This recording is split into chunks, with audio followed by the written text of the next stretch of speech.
Shalom a todo o povo de Deus. Nosso muito obrigado a todos que têm nos acompanhado a partir das nossas redes sociais, a partir do nosso canal Igreja Graça Divina TV no YouTube, o nosso Facebook Igreja Graça Divina, o nosso TikTok e o nosso Instagram. Obrigado a todos os irmãos também que nos acompanham a partir de fora do país. Tem muitos países que nos acompanham, países europeus. Nosso tema aqui no Ministério da Graça Divina, estamos a falar assim acerca do quinto termos poderoso. O nosso subtema de hoje é fogo. Profeta Shalom. Shalom, Mamãe Teresa. Shalom, Mamadô. A nossa Mamadô, que é a nossa jornalista então em Lingala. Profeta, bem-vindo, Jimmy. Para muitos, a data de hoje, podemos dizer que então calhou bem. Para alguns que têm festejado, sabemos muito bem que hoje é 8 de março. Para muitos estão a festejar, compraram panos. Muitas igrejas comercializaram também panos. Para muitos podemos dizer então que esta data calhou num bom dia de semana. Mas o que o profeta bem-vindo Jimmy tem a falar acerca desta festa de 8 de março? Obrigado pela essa questão. Primeira coisa, 8 de março não é festa pela Deus, é festa do mundo das trevas. Não é festa pela Deus, porque na Bíblia, no Gênesis até Apocalipse, não tem festa de dia de março, dia da mulher. Ou contar na Bíblia história do rei Avashi, quando ele ficou rebelde contra o rei Assuerus. Aconteceu que ele saiu no poder, porque ele virou rebelde. Ele queria tomar posição igual com o rei. Rei Avashi, mulher. Esse 8 de março, esse dia, na Bíblia não está. Porque na Bíblia tem 7 festas. Não tem 8 de março. Não tem dia de 14 de fevereiro, Saint Valentin, não tem. Todo ele fez do mundo das trevas. Que aquele reunião acontece no mundo pandemia. Ali aonde que vai levantar uma espírito, porque aquele demônio não tem sexo, mas segundo personalidade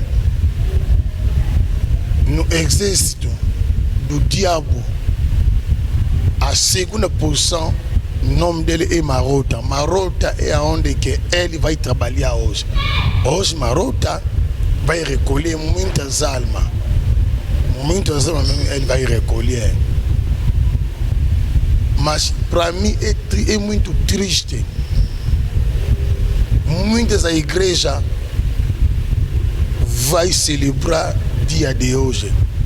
Até igreja que tem nome no mundo, pastor que tem nome no mundo, mas não é que Deus lhe conhece.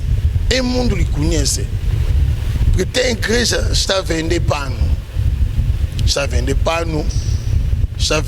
lenço, está a vender pelo dia de hoje. Toda a igreja vai celebrar esse dia. Pastor, com a sua igreja, você vai no inferno. Vocês todos vão no inferno. Toda a igreja, estou repetindo, toda a igreja, aqui na África, na Europa, na América, toda a igreja vai celebrar dia 8 de março, vai no inferno. Nós temos só 7 festas de Deus, acabou. Não tem 8. Eu já explico aquilo no Levítico capítulo 23. Começa pela 4º versículo até 30. Você vai ver aquilo. Festa do pão sem levain. É pão que não entra fermento. Festa festa da primícia, festa da trombeta, festa do Páscoa, festa do que do Pentecoste, festa do tabernáculo. Mas que trombeta, é festa do expiação. Aquele muçulmano fala festa do tabasqui. Ele vai matar muito animal para comer. 7 festas, acabou. Não tem 8. Dia de 8 de março, qual é o capítulo na Bíblia vai contar de 8 de março? É festa da mulher. Se vocês pastor, que tem aquela Bíblia, pastor, pode mostrar também aquele capítulo, nós também para começar a festejar na nossa igreja. Que Deus me disse, naquele tempo eu não era pastor, me disse, nunca você vai festejar, vai numa igreja que celebra dia 8 de março. É triste, porque dia de hoje, muitos irmãos vão para a cidade. Muitos irmãos vão para a cidade. Muitos irmãos vão morrer. Muitos irmãos vão morrer. Muita casamento vai ser destruído. Muita casamento. Muita relação hoje acabou. Porque mulher vai dizer que você não me comprou pano. Um homem comprou casa para ti. Comprou carro. Que paga a tua faculdade. Você vai levantar o que hoje vamos separar contigo porque você não comprou pano. Pano custa quanto? Pano custa valor da casa. Pano custa valor do que do próprio da faculdade. Muitos irmãos são mulheres ingratas. Muitas mulheres são ingratas. Se você vai se comportar assim, em nome do Cristo, sai nessa vida. Sai nessa vida. Um verdadeiro cristão não pode celebrar dia de hoje, porque é dia que o diabo vai trabalhar, vai recolher muito sangue. Toda a igreja, repete, toda a igreja vai celebrar dia de hoje, vai no inferno. Vocês todos, pastor, profeta, vai no inferno. Deus abençoe a vossa vida. Merci na bato nyonso bazolanda biso na émission na biso to comme na temps ya émission na biso toza na mosali na Nzambe toza pe na journaliste na biso. Bonsoir prophète. Bonsoir Mamadou Toumba. Bonsoir sœur Teresa. Bien aimé, thème na biso eza 5 paroles puissantes et bimisi sous thème lelo ya le feu moto. Bien aimé, wana mutu nyonso ayebi so bayebisi yo moto yo il faut piquer po so babwakeli yo moto eza pe likambo po mosali na Nzambe aexplike biso moto physique ezaka différent pe moto spirituel. Toza na mosali na Nzambe akoexplike biso nini oyo esalaka na moto po ebimisi ba groupe ebele ezali premier groupe, deuxième, troisième tina cinquième groupe. Mosali na Nzambe aza disponible po azopesa biso ba révélation makasi oyo ezochanger ba vie na biso. La fois passée tu batu nyonso oyo balandaki biso mois ya février ezalaki mois moko makasi po tozalaki na ba jeûne et prière epesi biso ba résultat makasi po na transition. Tant tokoti siko na premier trimestre epesi sous ba résultat misusu. Toza na ba témoignage ebele kala te tokoma place wana bino mo bomoni sœur na biso toza toujours na la même sœur Victoria asalaki transition malamu na émission oyo elekaki nalobelaki ye natunaki mosali na Nzambe nini oyo esali kati ya vie na ye ndenge asali transition ya malamu akozwa gloire ya gloire. Prophète Benvindo abaki Nzambe mutu ayebi mais apasaki déjà akataki ba condamnation nyonso po ezalaki discussion na diable oyo a kondanaka vie na ye bayebisaki biso mateya oyo tozosala siko ezosenga bien aimé il faut déclarer. Déclaration c'est-à-dire il faut loba maloba oloba pe ba passage eza na Bible o balobaki tosala. Mama na bango a utilisaki ba passage wana nazo rappeler bino po bozala na contexte moko po bo comprendre tant mosali na Nzambe oloba. Mama na bango pa déclaraki o nde mosali na nzambe alobaki asalaki défi na démon o azaloba kati na ye ténèbre na lumière elonga kaka diable alobaki esprit wana alobaki ke aotikala kosigner contrat te eza eloko ya makasi oyo esalami na kilti na biso ya lelo mpo tozolobela kaka nyonso oyo se déroulé na kilti. Bonsoir pour une fois encore, prophète Benjamin. Bonsoir, Mamadou Toumba. Avant ma question, nyonso na lingi na nous expliquer peuple dédié transition ya Sœur Victoria pe premier trimestre né à Kotiango déjà na succès. Ça va, merci. La question. Bonne explication.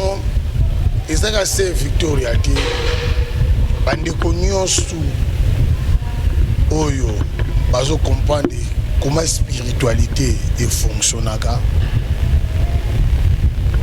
Dans le monde spirituel, on a un secret moko. Premier chose, c'est l'obéissance. Obéissance. Il y a des opérations qui sont en au prière à nous ming, sans une obéissance. Au prière nous pour faveur à diable. Nous sommes à au prière on a été. Au général, sans obéissance, nous sommes en faveur à diable. Bible et le Bible. Obéissance, il est qui sacrifice. Pour un roi Saoul, va rejeter qui est. Manque d'obéissance, désobéissance, c'est pas rejeter. Nous avons un biseau. Un manique peut se consigne. Il y a 8 ans, il y a besoin de se sembler la bouée. À qui n'est-ce qu'on applique en haut? Appliquer qui en haut? À moins le bon en ensemble. Tout ça, tu peux noter, il y a Coco Sabatou. Usa orgueil non. Grâce à divina. Combo nangai. Bon ngo comme ça mukie. Mais nsambo azakati nanga azamunene amukete. Kwa misma kambo ezoleka na grâce à divina. Awawa. Emamba minene. Aminene.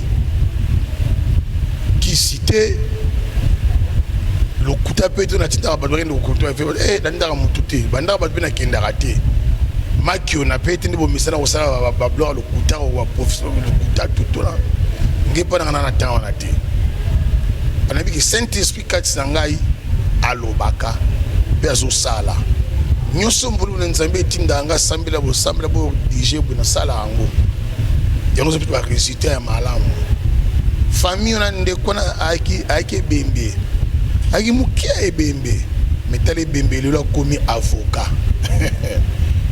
Assis à zone guérison, assis à 6 licences, le a commis avocat. Kalaming te lobby au sein du gouvernement. Vous allez libo tao yo, ba rejidara bango, ba négligera bango. Ba église wa sambre ba comprendre quitter. Ni on s'embaza na famille ona e famille na bay awawa ba dosi nyo sans lo bana bango ba landi ba prier na bango yango ba résultat ozo sala mandingi wana na lo bay lo moni bande obéissance il est qui sacrifice ba Christ ba ko ishu ba Christ ba obéissante ba Christ ba va obéissante ba ko ishu na pesi memi introduction à ça qui a si prière na la kisi comment baloka abatu na expliquer malom de mutako sambela pona a boto bénédiction na e peut pas ndo ki botira wa kindo na la kisi yango les ans ngo jour lo mo amuke aux ali base la vie à un chrétien c'est obéissance et les kinyonso obéissance c'est mi balé cause la monte matériel té un homme spirituel asa monte vivre la vie mo différent na ba rassemblement ba mona na raté asa monte parce que koyoka voix nzambe lobaka to sala uzali volonté na ye ba Moïse wana pona nzamba lobende akende ko bokola mampate ya beau-père na Jetron nde bakokutana au sala lien nzambi na buisson ardent na moto fallait c'est ça ma public David ba exploit sala ki na zamba boma ours na lio na zamba mtamona ka zate mais pour boma Goliath zaki en public ma bande ba exploit na zamba. Daniel wana bukonzo ala loti ndota bosa no anga ba magicien ba sala habite tika bango pesa biso charge ba kei ba bondeli ba s'engager pa nzambe na butu nzambe a révélé donc nzambe a sala na batu ba obéissant ndeko ana grâce de tout te ya zoko lakisa batu comment ko vaincre bitumba na yo comment obotre biloko na yo na monde de ténèbres ba sorcier bazana bango ba yango nzambe chaque jour apesa biso quelque chose bazali papa oyo yemta tuza image na ye nyonso eti yango tuzali so papa ya mokili kutu ya marathon na lukali ba chaque jour pendant aller célibataire ne bon ce nzambe ou à l'équipe papa ya mokili na petit chapitre ya Lamentation Jérémie verset 3 20 à 23 mais pas na 20 à 23 nzambe chaque jour apesa biso point ba chrétien ba na prophété ba chrétien bazaka na pasi ezali kambani ya désobéissance mususu pe azoto sana ye mais ça fait clair parce que nous conduire à la aveugle mais ceux qui ont nzamba le biké a okuta sona ouais wa kufungola yo ndenge Philippe a fungola le ni éthiopien na Acte 8 30 tina 32 de pas nzambe tout est possible nana vraiment mamboza mingi na bandi lelo définition si moto. Merci. Obrigado, profeta. Bem-vindo, Jimmy. Profeta, bem-vindo, Jimmy, que hoje também nos ensinou muito acerca do fogo do Espírito Santo. O profeta nos ensinou conforme Deus apareceu primeiramente ao Moisés, em que forma Deus apareceu ao Moisés, e Deus também fez a sua aliança com Moisés a partir do fogo. O profeta, bem-vindo, também nos ensinou que o fogo no mundo espiritual não brilha, mas se consome. O profeta bem-vindo também nos explicou que o fogo no mundo espiritual e no mundo físico não queima do mesmo jeito. E eu gostaria de saber ao profeta qual a diferença dos dois lados, da maneira que queima fisicamente e da maneira que queima também espiritualmente. Fogo espiritualmente queima mais que fisicamente. Porque fogo vai destruir, fogo vai queimar, mas essa queimadura espírito vai queimar no espírito, também fisicamente você vai sentir. Muita gente fala que eu estou saindo fogo de Deus meu corpo. Você conhece fogo de Deus de você? Você já lhe viu esse fogo? Já lhe vi. Como esse fogo faz? Igreja, irmão, esse fogo, por que Deus ele vai fechar cena do mundo no fogo? Por quê? Ele sabe a reação está no fogo. Por que demônio foge fogo? Por que bruxo foge fogo? Por quê? Ele sabe muito bem que a realidade se encontra ali. Fogo é uma cena de Deus terrível, terrível. Mas fogo nós estamos sendo a graça divina. Aquele fogo vai queimar até bruxo que faz magia. Ele escondeu na quarta elemento fogo, que ninguém vai lhe ver. Mas fogo de Deus em termos de fogo vai te localizar. Você vai virar todo preto, todo preto. Todo vai ficar preto. Aquele fogo vai consumir ainda dentro de ti, fora vai ficar preto. Não precisa com esse fogo. Consumação desse fogo anda mais que vento. Mais que vento. Só pode orar aqui, mas o fogo andou rápido. Foi atingir pessoa na França. História aconteceu, mas só está orar aqui. A reação desse fogo é terrível. Mas fogo fisicamente pode apanhar esse lado, pode chamar bombeiro. O carro do bombeiro vai vir, vai pagar aquele fogo, mas é fogo! Fogo de Deus! Qual é bombeiro vai pagar? Qual é bombeiro? Vai vir aonde? Irmão, ainda estou na introdução, não vou falar muito, mas fogo é obra do Espírito Santo. Fogo é uma purificação na nossa vida. E dentro de mim, dentro de você que é um cristão engajado, fogo é uma purificação. Fogo é uma proteção. Mas à frente do nosso inimigo, fogo para destruir, vai consumar ele. De ficar vão. Deixa abençoar. Eu explico isso um pouco. Fogo físico vai chamar carro bombeiro para pagar. Mas fogo espiritual, qual bombeiro vai pagar? Não tem, porque ali a história acabou. Deixa abençoar. Merci na bato nyonso oyo bazolanda baéclaircissement ndenge mosali na nzambe aoloba. Eza question ya suka tozolobela likambo etali le 8 mars lelo ezali journée de la femme. Bato ebele baza kose tracasser bayebaka signification ya jour ya lelo te ke eza ya ténèbre. Yango mosali na nzambe akoexplike biso pourquoi. Deuxième question pai ezali pourquoi ba église oyo baza na ignorance basali ba maputa banini po journée lelo eza journée moko ezara mabe mingi pona vie ya basi nyonso.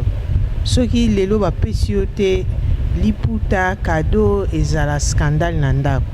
Nini ozoloba pona ofongola ba révélation wana pona bato ba comprendre réalité ya le 8 mars ezala nini? Ça va, merci. No. Le 8 mars, la Bible est athée. Les athées. Bisso, chrétien, force, la bisso, et ça m'a commis. Le 8 mars de Genèse Apocalypse, c'est athée. Ils ont fait organisé dans le monde pandémonium. Alors, l'ambi, on va tenir dans mon kiliawa parce que moyembi moi ayembaka na lukaki mokili me na kutango na église na luki église na kutango na mokili nazo kan participer na motemba na ngai ba église et pas na église mikie na mokili ba église minene ba passer ba kenda o ba yebana ba passer ba tika ba maputa ba tika ba mouchoir bakitambala ya le 8 mars basala ba commerce bango na bino l'église lelo bo fond de côté au sala bo fond mo ikuba lo ba passer ba ko lia lelo ba ko sepela malam lelo ba bo fond de pesa mi au sala ti ba équipe lelo ba teki ba bilamba donc deux fois te et bis to zande pona ko na bloko wana tout ça bloko na sala ngote. Tout ça c'est la vérité. Nga jamais na roteka ba ami nzami pas diable pour na biloko wana. Pour la deuxième personnalité à diable wa ben combiner marota esprit wana les arts indiens en ce contre l'église grâce à divine jamais naza kuna na kufa nzala mais naza na Yesu na osa biloko wana te yo pasteur yo so ba date pasteur oza maudit pe ba pasteur okina lifelo déjà yo na ba ndimi na yo ya bokeli felo na maman pasteur ba biso bokeli felo que de Genèse Apocalypse le 8 mars ezate tout ça na cette fête de l'Éternel fête de bozali fête ya Pâques mi ba ali fête ya trompette mi sa fête ya prémisse mi ne fête ya pain sans levain mi ta no fête ya nini ya expiation. Sixième, ils ont fait le tabernacle. Septième, ils ont fait la Pentecôte. Sept fêtes de l'Éternel. Si les a sept. Le 8 mars, ils ont été, c'est Valentin, ils ont été. Bané ba côté bondo qui en église lelo. L'église est célébrée le 8 mars. Anga ngala bana biso bloko wana ezate na bangambo wana nde. Kaleme bandimi wana. Ba bina église yawe pambola Yesu merci siko moto ba siko boke na baba okuti ba ona baba bazo kata milangi mas bazo mela bazo kapasa na journal ndenge bana basi ba ozo sida bembali ba ozo sida ndi ba mo sibito to okufa lelo nazo kama wa bana basi ba ozo bazemi bana mbali ba okufa na ba revenir ba zuba na ba cimetière nazo ka sou passe monter ba mabala londe okufela lelo scandale et Yesu sunga ba oyayo o bazana vérité ba kramaka na vérité ba tika vérité te ba continuer kaka malgré tout quoi na yo comme mango ça passe mais to mema yango tina suka jamais tobima na armée de l'Éternel pour tout kende na gouvernement ya diable benga kombo nango islam soumettre au diable jamais to bité islam à musulman te kombo ya gouvernement ya diable pour islam soumettre au satan et ça ba musulman te faut comprendre ma bête beau polémique faut trouver la vérité na ndimina na kufa na Christ ke na bima na kilo mo bina baba wana na ba pasteur bazo ba pasteur ki ba boîte ba sande ni ache whisky na linzanza Coca-Cola on dit azomela Coca mais okende whisky so za pasteur oza na fie ndingo no sala makamande wande kotika longo l'église le 8 mars bimisal le 8 mars na église nzambe zali fête ya marote ya monde de ténèbres ils a fête ya Jésus qui fait cette église to yebi angote to bika cette fête de l'Éternel kola pambola yo merci. Obrigado, profeta, bem-vindo, Jim. Terminamos a nossa emissão. Não sei se o profeta bem-vindo, Jim, tem uma mensagem para deixar aos irmãos que estão nos acompanhar, uma mensagem também acerca do mês de março, inclusivemente, então, o dia 8, que é hoje. Deus te abençoe. Acerca do dia de hoje, é dia diabólico. É dia do mundo das trevas. É diabo que está a trabalhar. Esse dia a Bíblia não tem. Se você é um cristão, não se entrega nessas coisas do mundo. Respeita a palavra de Deus. Respeita o Espírito Santo. Respeita o nosso Deus, Jesus Cristo. Esse mês é o primeiro trimestre. Tem que levantar, tem que orar, tem que sacrificar. Seja violento para conseguir todo bom resultado na primeira trimestre. Não espera a terceira. Aqui na primeira onde que você vai conseguir tudo. Deus te abençoa. Deus te abençoa também, irmã Teresa. Deixou tudo, sacrificou tudo, está na obra de Deus. Esse Deus, na maneira, acabou de explicar como a pessoa pode orar. Vai meter em prática, vai comprar aquilo em casa, vai viver a glória, a mão de Deus. Deus não esconde, na pessoa está ali preocupada, na verdade, Deus aparece. Deus te abençoa todo mundo, mas sai nessa festa do mundo, sai nessa escola do mundo. Deus te abençoa. Merci prophète Bembindum. Na osenga o expliquer bien peuple de Dieu ba chapitre o pesa biso pona otanga batebele vraiment ba sepela nango nini o eza bénéfice pona bango.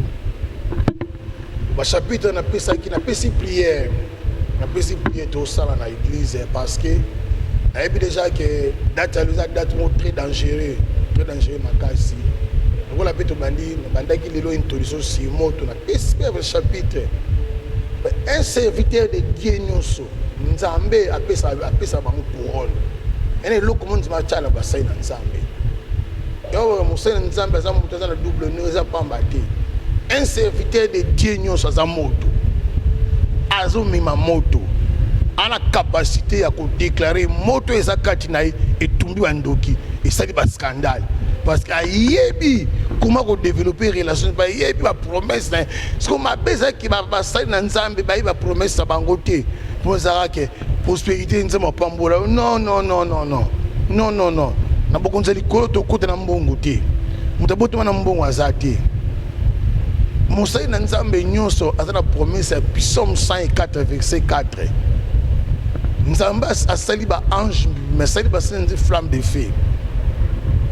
Deuxième chapitre Psaume 18 15 pardon 8 10 à 15 mais Psaume là on peut utiliser yango na toutes sortes de combats na connexion molio moso ndeko mona résistance parce que il y a Psaume il y a guerre na makasi ba fait na zo fungola Psaume 29 o balobara ke na ndawa nzeni balobara ni gloire mi baloba ba bi chapitre ngote na pesi ngoza Psaume 29 7e verset 10e verset nzamba zo commander ke ngai nzamba da commander boy na commander moto ko tout nzamba zo commander peso boka ba monter zo boka ba monstre peso na Psaume 97 wala peso terrible 97 donc tanga yango omona comment nzambe a opéré na vie na yo eza prière à 7 jours otanga yango à partir de 0 heure otanga so à partir ya 5 heures et dépend de na makasa mais na différencier un serviteur de Dieu ndinga osambela na mwana nzambe malgré tout wana Esaïe 54 dit elongwete eza kaka tolongo nango te wana wala za basi tolongo na te Galates chapitre 3 verset 13 tolongo nango te parce que signature liboso na vie na biso sur la quoi nyose kokisami maloba wana kaka monda molili ba dembo sose ba osipoda ngote ba osipoda nyose ba kokaka te yo na losambo na yo ko bosa na kate nyose kokisami se ko bosa na te faut libérer maloba wana kola pambola yo merci on a expliqué yango esunga yo sambela malamu pour nous mona vite mosai na nzambe esunga yo pese connaissance oyo ba droit na yo mais position na yo devant ba sorcier devant banganga oyo ba ke yo leki bango na nguya parce que yo ndo za moto bango baza moto te yo za moto kola pambolo merci ndeko na ngai sambela nzambe na bosolo merci.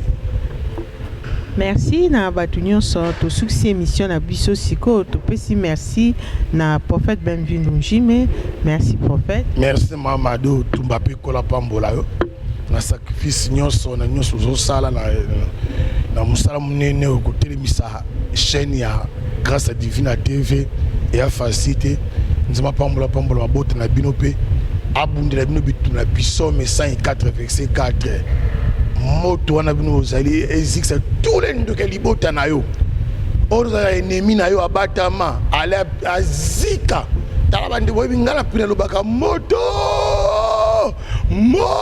na kenda va moto na kenda te moto wana moto éternel epele la bango nyonso na libota na yo ba pela na libota Teresa ba pela na libota basali nyonso grâce divine ba pela lelo ba passer no sanzia solo ba servir nzambe oyo ba kina le 8 mars te ba binemi ba pela na kombo na Yesu Kristo ka ba wa côté le 8 mars te ba reçoit passer bon baza bato ngamba marota kola pambolo merci. Merci prophète Benvindu. Siège na biso eza a na Angola na Luanda na rue 13 numéro 295 bar A. Kilt na biso ezara chaque mercredi et vendredi de 15h de Sebino to changer qui horaire pendant 6 mois de juin et zo banda sco 15h 6 mois de juillet. Pardon, 6 mois de juillet et banda 15h 19h au plus tard 19h30. Vendredi pe même chose. Tokutani na Kilt na biso un mercredi soki Jésus Christ a zongité. Bye.